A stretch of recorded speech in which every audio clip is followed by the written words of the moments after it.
Tingle Fairy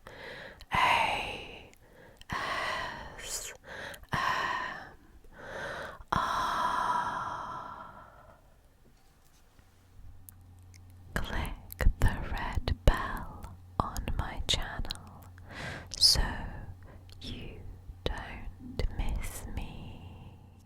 Hi, it's so good to see you again. Today it's all about personal attention for you because you need lots of loving care, as we all do. Now I really hope that this helps you to sleep tonight. Tell me, what's on your mind today? Okay. I think you just need some reassurance that sometimes things are out of our control and there's nothing that we can do actually to control the situation. And the more that we try to control it, the more we will feel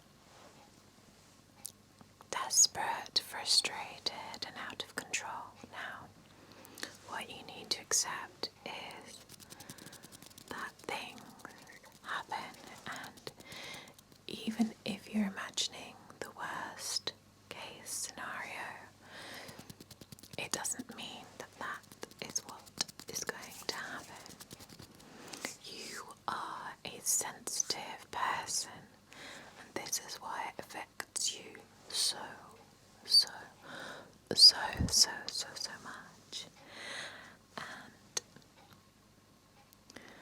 people are just so busy, they just don't take the time to slow right down. You need to slow right down. Take time for yourself. How can you be there for others if you're not there for yourself? The problems that we have in our minds are caused by us. They are social constructs. They are problems caused by the way in which society has taught us to manage different scenarios, or our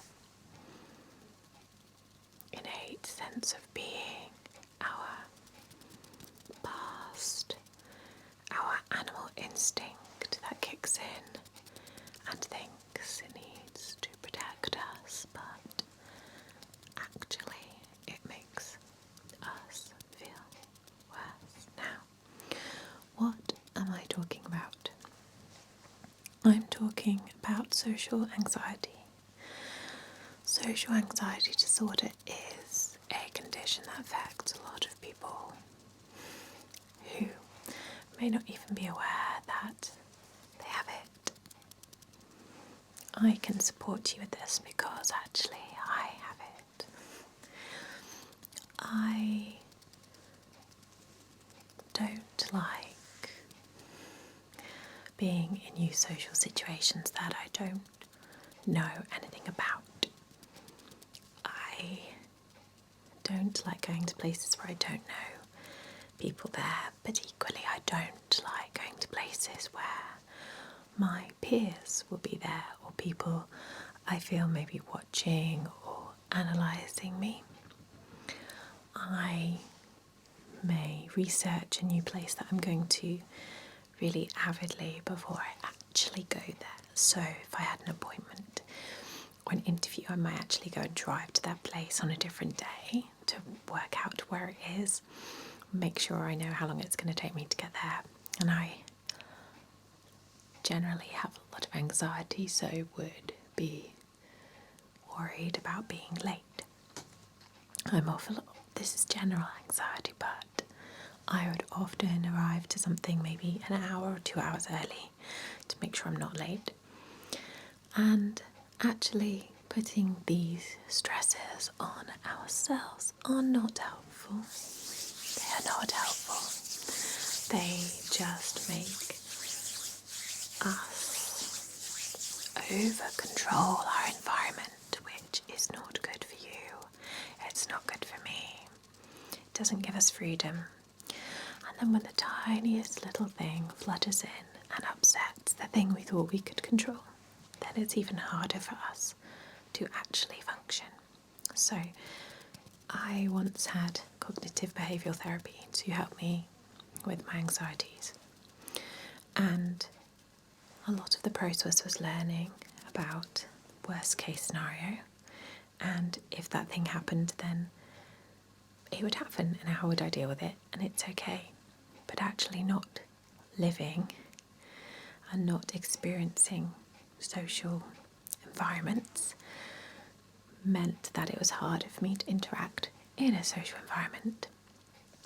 So something very simple that I found much more difficult was going to a supermarket, meeting someone at a till, doing my shopping. I used to feel so anxious just about doing that. And now I am very happy to go. The key things that I learned from CBT was that why does it matter what other people think of you? Aren't we just thinking the same about other people? Or actually, the anxieties we've got about what someone might be thinking about us are probably not even happening. They're probably thinking about what they're going to cook for dinner. They're probably thinking about, oh, I need to go to the toilet in a minute, I need to have a break. They're probably not even thinking about those things that we're worried about. Those things that would go through my head are, oh, do I look okay? Do I look really skanky today? Does it look like I need to have a shower? Do I come across as a nice person? Am I going to be rude? Those sort of things would go through my mind. I would worry that someone would judge me. But why should I be worried? What's the worst that could happen?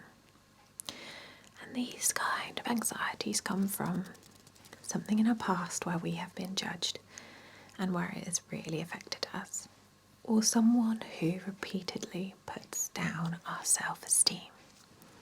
Now, this could be a parent, a loved one, a friend. Someone might actually even do it without realising. And an instance, I think, for me might have been when I was at maybe secondary school, perhaps. I don't remember having these issues at primary. Secondary, always feeling, say that people don't want to be your friend, or being judged by the cool kids, or having a friend that maybe would put you down or make you feel very self-aware of how or what you were doing all the time. And even sort of mild kind of power games in friendship circles can be something that really lowers your self-esteem and really affect your way of looking at yourself and your way of looking at other people. Just because one person said this about you does not mean that that's what everybody thinks. So the biggest thing I learnt was you need to actually go into these social situations again and again and again. Try the little ones that are just a little bit difficult to start with, and then you'll start experiencing some positive interactions, and that'll help cancel out the negativity that's stuck there in your brain. It will help cancel out those negative associations with socialising by building up lots of positive associations with socialising. Now, as someone with social anxiety disorder, you might find that actually talking to people is hard. Putting words in front of one another is difficult. Breaching conversation, knowing what to say.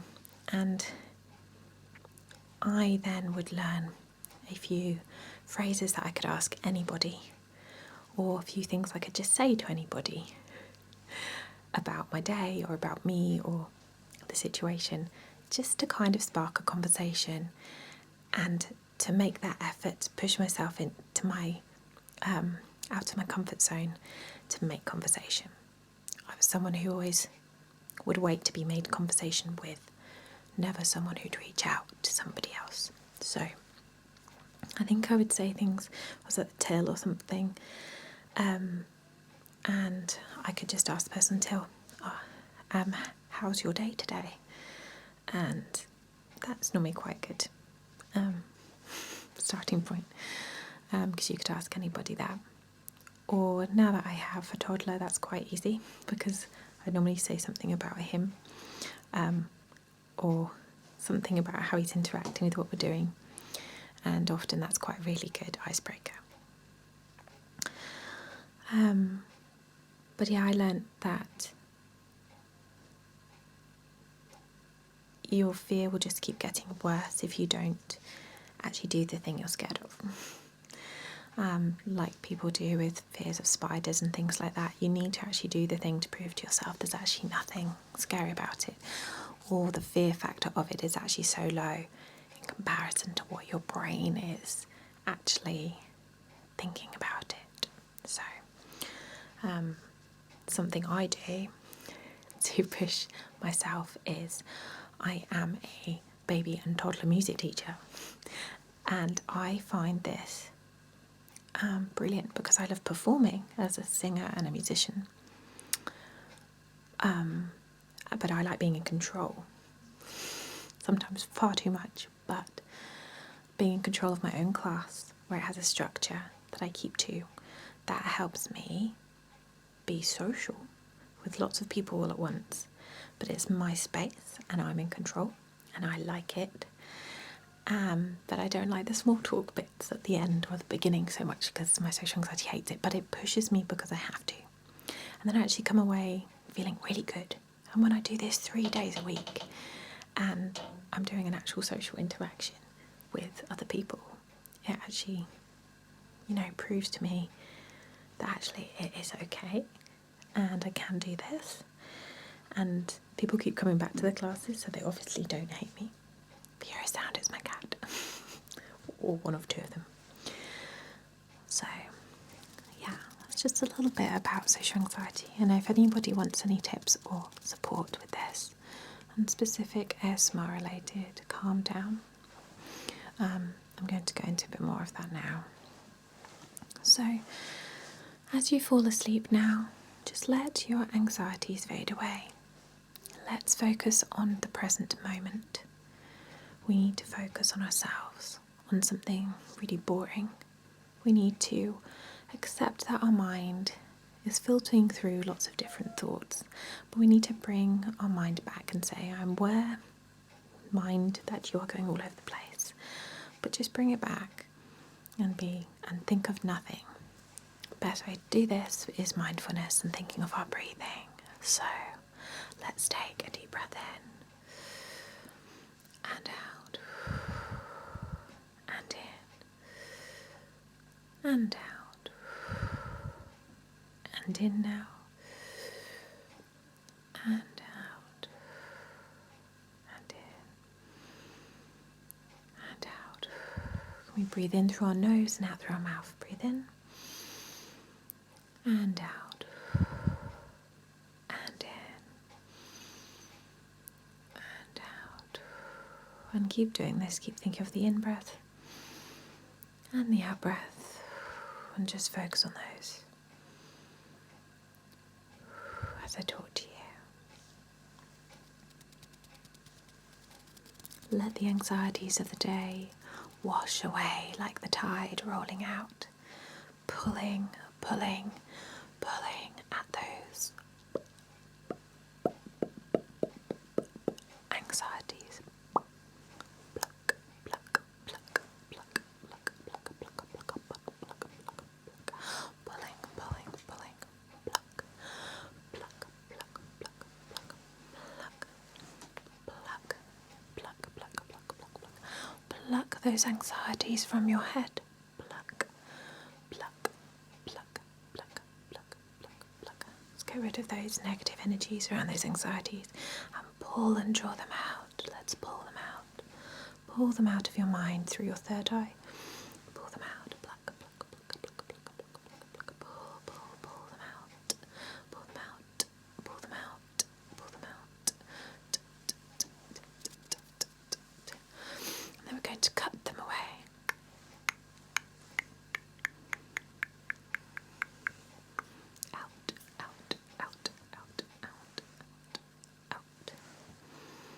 Now let's smooth what's left as I smooth your forehead. Smooth your forehead. Smooth, smooth. Smooth your forehead. And calm now. Calm. It's time for you. It's time for you. It's time for you. It's time for you to put things into an even better perspective.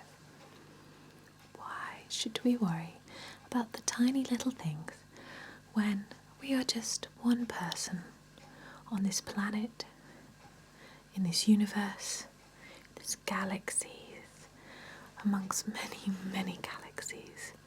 Why do we torment ourselves? We create these problems for ourselves. We don't need to be stressed and worried.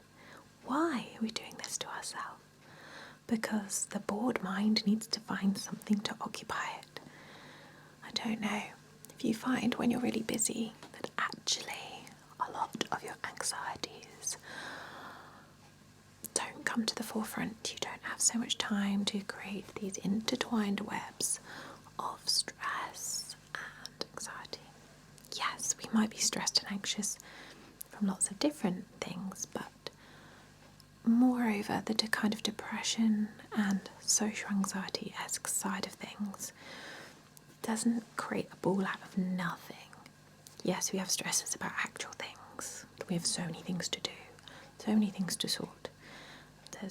But for now, it's really important that we don't think about those things and actually just be in the moment right now. If you have many, many things you need to do, be in that moment. What do you need to think about right now? Concentrate on that. And right now with you, with me, here, it's breathing.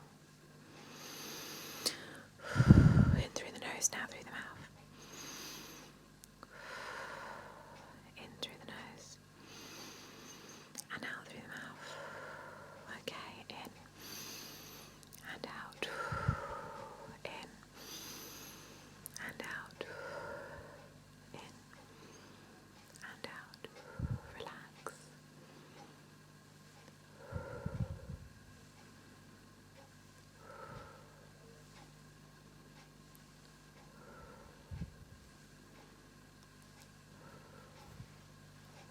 I know that you can be calm. Once upon a time, you were calm. You were just a small babe, and you were in your mother, your parents, your careless, loving arms, and you were calm. All this stress has been built up over time, and we need to go back to a more simpler time. We need to just be ourselves in our body. Just be.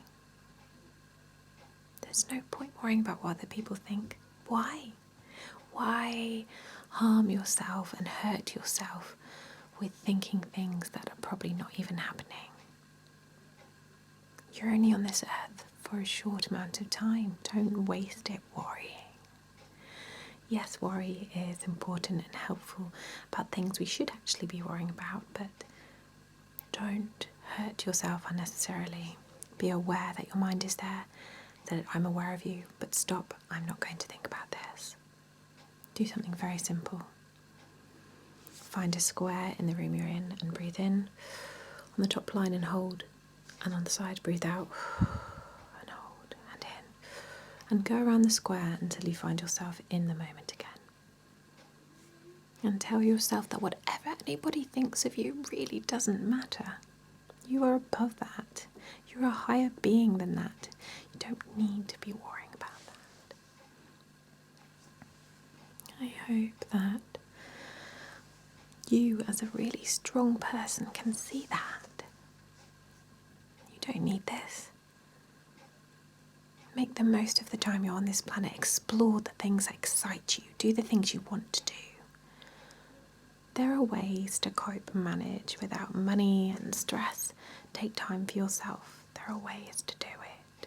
There are ways. Do what you want to do. Find what you want to do. If you have a dream, you will get there as long as you keep heading in that right direction.